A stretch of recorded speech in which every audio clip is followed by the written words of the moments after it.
Hello, welcome to Virgo Philippines. So ito yung reading natin for Virgo, Sun, Moon, Rising, Venus, Jupiter, Virgo. Take only what resonates. Hindi ito magre-resonate sa lahat. Of course, hindi ko naman talaga po makukuha lahat ng energy ng Virgo. But if you want, pwede ka magpa-personal reading kay Jing Tarot Trader. Siya yung pwedeng magbigay ng personal reading sa'yo. Kung gusto mo naman, pwede kang magpa-book ng astrological reading or palm reading sa akin doon po sa Madam P. Yan, may mga admin ako na mag-a-assist sa'yo. I-search mo na lang sa Facebook, hashtag Virgo Philippines. Or pwede mo ko i-search sa TikTok. Meron din akong admin na mag-a-assist doon, Unipre. Ayan, yun yung aking TikTok. Message is here, Virgo. Ma-appreciate ko yung comment, guys. Kahit po heart-heart lang, smileys. Malaking bagay yun sa akin. Remember, okay, so this is your energy. Nakikita natin na you are focusing on mga messages sa iyong paligid. Pwedeng napapansin mo sila. I don't know, but it feels like yung iba sa inyo, this could be a cross-watcher reading. Or ito yung side ng person mo. Kasi nakikita natin ito as messages through dreams. Pero yung iba sa inyo, pwedeng yung person mo ang nagkakaroon nito kung hindi ikaw ito. Okay, pwedeng ikaw ay lumalabas doon sa panaginip ng taong to. Let's just use this, let's just get this as your person's energy kasi nakukuha ko energy niya to eh. So, napapanaginipan ka ng person na to at lagi siyang gusto niya mag-reach out eh, pero hindi kanya ma-reach out. I don't know why is that not possible for now. Parang may rason kung bakit hindi kanya ma-reach out ngayon. Tell me, what is the reason bakit hindi makapag-reach out itong taong ito sa'yo? You do have here ego. Yan. Pwedeng mataas ang ego niya or ang kanyang pride kung bakit hindi niya ginagawa yung pag-reach out na yon. But this person na papanaginipan ka niya. Kasi may reason talaga kung bakit ka lumalabas sa panaginip niya. And yun ay para the more na tinataasan niya yung ego niya para hindi siya mag-reach out sa'yo, the more na nahihirapan siya. Kasi ang daming nagpapaalala sa kanya na may kinalaman sa'yo. Even the birds. I can see the birds there in the picture. Pwedeng kahit yung mga random symbol na nagpapakita sa kanya is nagpapaalala sa'yo. You do have your nurture and compassion. And meron tayo ditong renewal and transcendence. Okay. You are the one na nakikitaan natin ng I can see Gemini. Could be dealing with a Gemini. Or a Libra.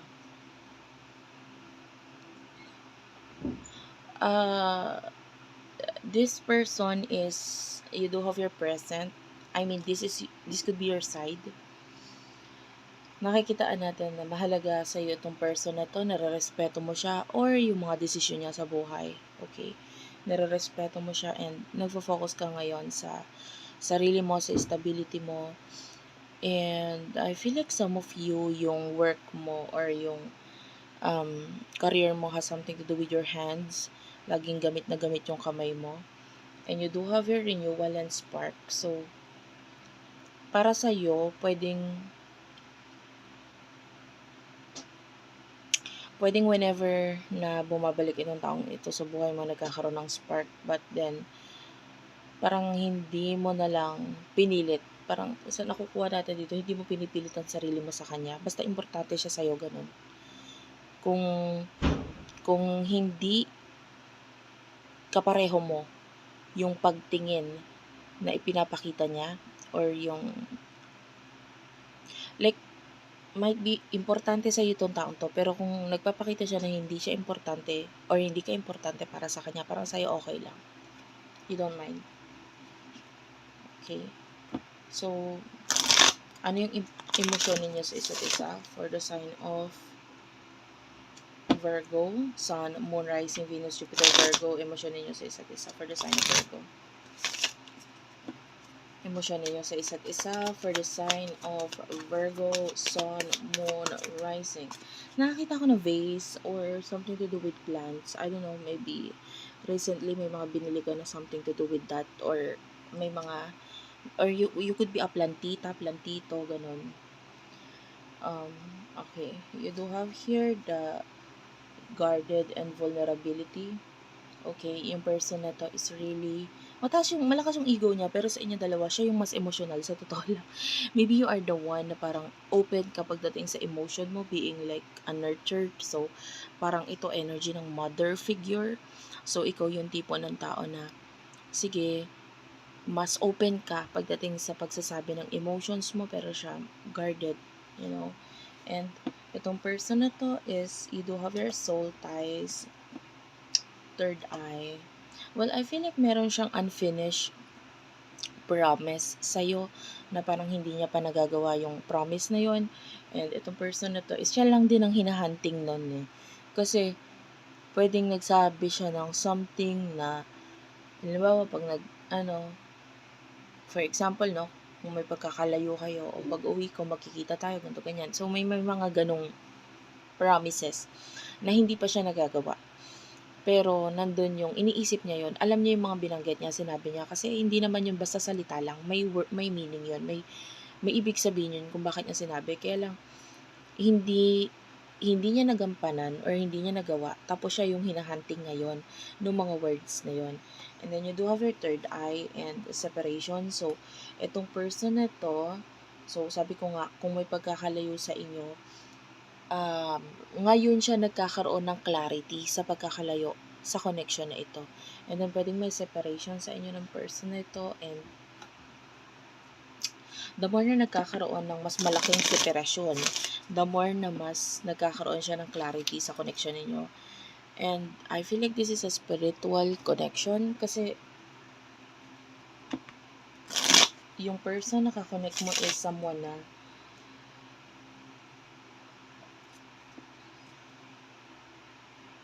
spiritually connected siya sa'yo. Well, I don't know to you. Yung iba kasi sa iyo, mas mo-focus mo ay sarili mo.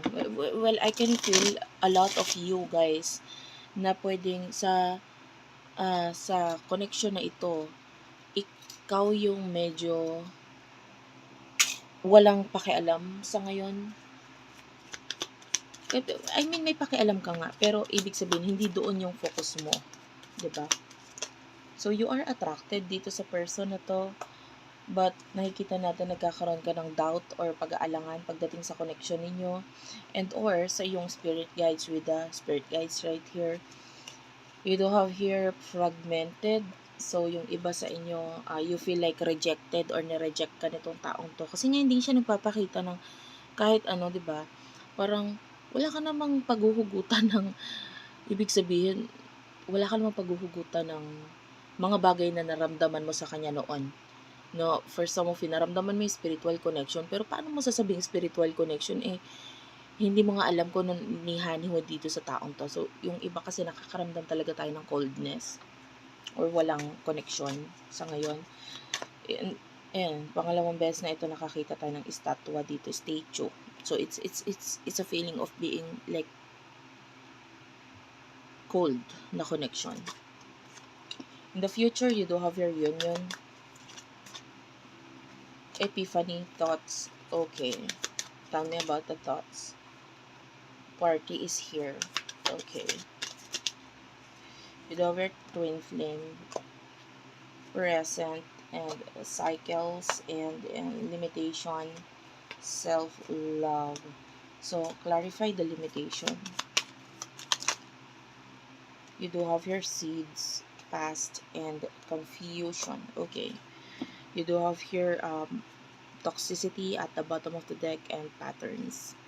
So, may mga limitasyon sa connection ninyo, but in the future, I mean, if this is a twin flame connection, yan, yung iba twin flame connection to.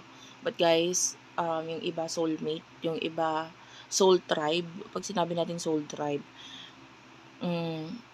nakaramdam ka ng feeling na parang itong person na to is something special dahil pwedeng in your past life, nagkaroon na kayo ng pagkakakilala, pagsasama, pagiging magkaibigan in the past life. So, parang ngayon, sa buhay nyo na ito, parang may feeling na parang familiar siya or may something sa kanya, parang ganun. And then soulmates are like, yeah, meant to be, di ba? Parang ganun. Or soulmate. Okay, sorry about that. Naputol yung ating video.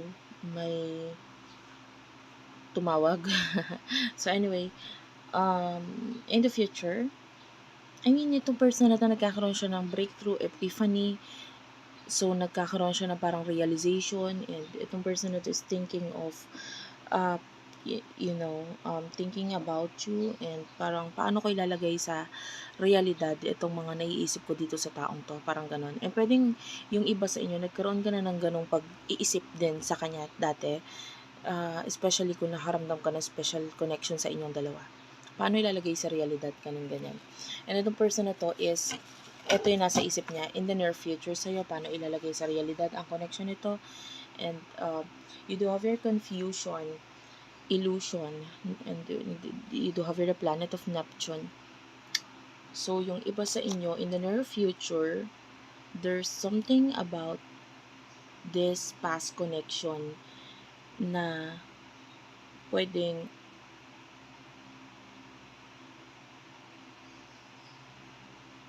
this is energy of you or your person na parang pwedeng ikaw to eh. Pwedeng ito rin yung person mo na pwedeng magkakaroon ng mabubuong mga illusion or confusion dito sa connection na to. Anong gagawin ko, ganito, ganyan. And there's something about the past na parang gustong balikan talaga.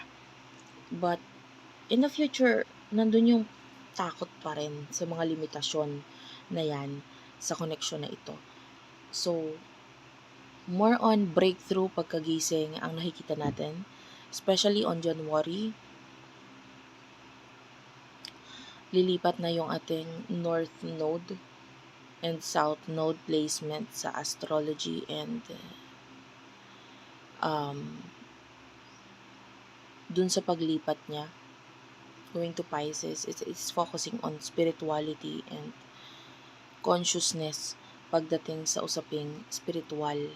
And might be itong person na to is the one na really affected dito sa movement na ito, dahil pwedeng may mga bagay siyang ma-realize, makita, at hindi niya akalain, no, na ito ay magiging ganito, no, kalala itong connection na ito. And then nakakita tayo dito ng possible completion. Sinabi ko possible kasi unfortunately itong connection is syempre depende pa rin sa magiging action ng person mo, pero in the future more on breakthrough pagka gising pa lang nakikita natin. And you do have your cycle and change. Either ito ay magkakaroon ng completion or magkakaroon ng paulit-ulit na pangyayari sa inyo. And that will happen, no, yung ending or yung completion once na matapos na yung pagpapahirap sa sarili, kasi paulit-ulit lang din naman yung pagpapahirap sa sarili na nakikita natin dito. And I feel like it is coming from your personal side. So thank you for watching. I love you all, and bye bye.